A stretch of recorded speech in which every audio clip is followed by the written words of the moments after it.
A former Federal Reserve president has confirmed that inflation will be around for much longer, and it's pretty much a direct way of saying that millions of Americans are not going to be able to avoid the pain of higher costs, as the only way for the Federal Reserve to cool down inflation is to keep raising interest rates, which is kind of weird because the same person wants to kick the can down the road and instead hold off on raising interest rates, which in turn will make this entire process longer. I do think inflation is going to be sticky.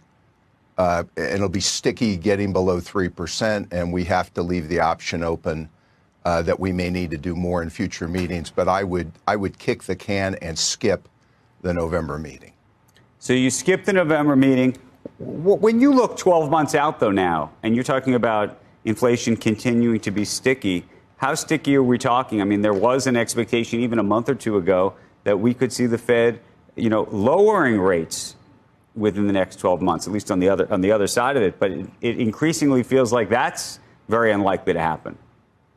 Well, it's still possible that could happen. We've got a couple of significant structural issues that the Fed is working against. One, we've got decelerating workforce growth.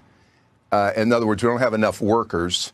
And at the same time, the government is spending aggressively on the Inflation Reduction Act projects, Infrastructure Act projects.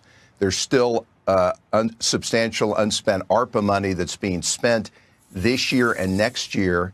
That is stimulating demand for workers. So while workers' savings may be declining, their incomes are strong, and I think they're likely to stay strong. The consumer is going to probably surprise the upside, and the job market is going to be resilient. And the other structural issue we've got is a structural undersupply of oil and gas. How about that, huh? Like, who knew oil was going to be a problem for us? Strong sarcasm here. And as I've said time and time again, the battle with inflation, it's made much harder because the federal government just can't seem to stop spending money. And besides that, the Fed is fighting inflation at 3.7%. But what's the actual number? Do any of you guys have a clue as to what the actual inflation number is? Now, I'm guessing it could be more than double that number that they're reporting because I keep up with this budget. And to buy the same amount of goods, well, I know for a fact that we're paying a lot more. So let me know, guys, just how far apart is the actual number from the Fed compared to what you're feeling right now? Because if they continue to fight numbers that are lower than what it actually is, then it's already a lost cause. I mean, it's like a F1 race, right? It's a straight line, and the guy in front of you is running 220 miles per hour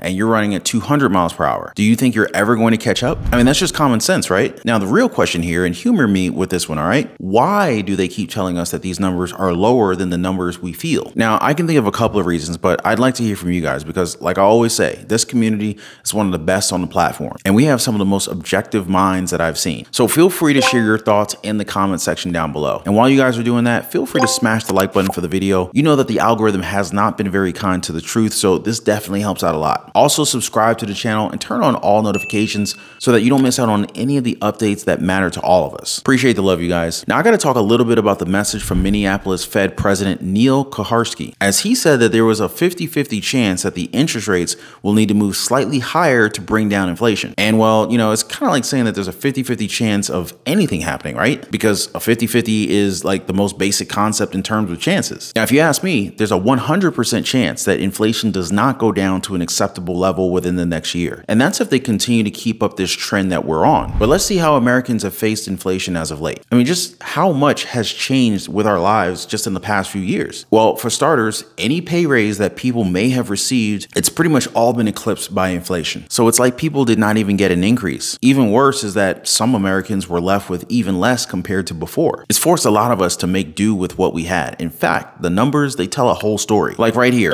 it shows that a whopping 64% of Americans have had to spend less on non-essentials and are much more attentive to bargains and deals where they can get more for their money. 39% of Americans are cutting back on non-essential journeys with their cars, with the same number of people not going out for lunch or dinner. 32% are using less gas and electricity, and 27% gave up on their hobbies as they just can't afford it any longer. And lastly, a measly 11% said that their behavior did not change at all. So which of these best apply to you right now? And the worst part is that we may be calling 2023 the good old days once we step foot into 2024. And since we're talking about the future, let's go ahead and switch gears here and let's talk about the literal future of this country, our kids. Did you know that 51% of teenagers in our country spend at least 4 hours a day on social media apps? Now, I don't really mind these apps personally. In fact, I actually use them, usually for business.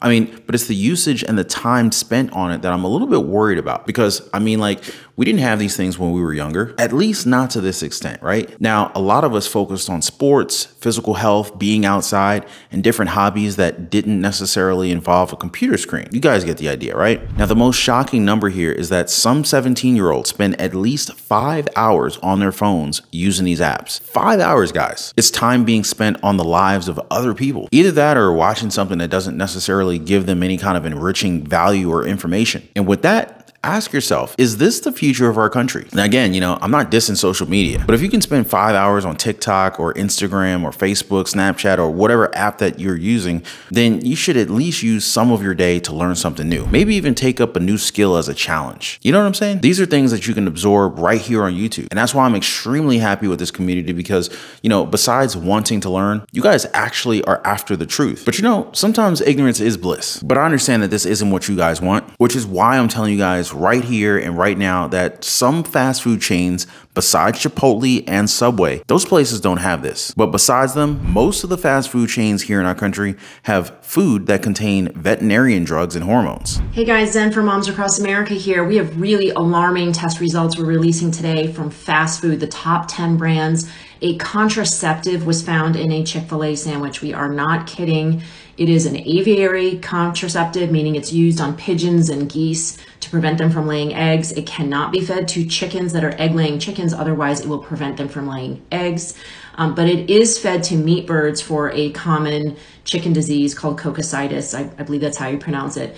But it does prevent chickens from laying eggs. So this is very concerning for it to be in food that's consumed by humans on a consistent basis. 85 million people eat fast food every day, folks, and 30 million school meals are fed to our children, and fast food companies are often the suppliers for school lunches. So Moms Across America did extensive testing thanks to our Moms Across America supporters and Children's Health Defense and the Centner Academy. And we really appreciate that. These test results are alarming. Please go to momsacrossamerica.org to check these out. A contraceptive and 2 harmful antibiotics. One of the antibiotics found in 60% of the samples out of the top 10. Now, I'm gonna give you guys a second to absorb that, but just to confirm, the chains are McDonald's, Starbucks, Chick-fil-A, Burger King, Taco Bell, Dunkin' Donuts, Wendy's, and Domino's. It's suggested though that these could just be the effect of contamination and are only in small doses, but still, isn't it insane that they're finding traces of this stuff in food? But what do you guys think about this? Does this make you comfortable with the food that we eat every single day? Or does it make you even more worried? Don't forget to share your thoughts in the comment section down below. And before I go, guys, I wanna thank you guys for keeping up with me today. Thanks for liking the video. Thank you for subscribing, and I'll see you guys on the next one.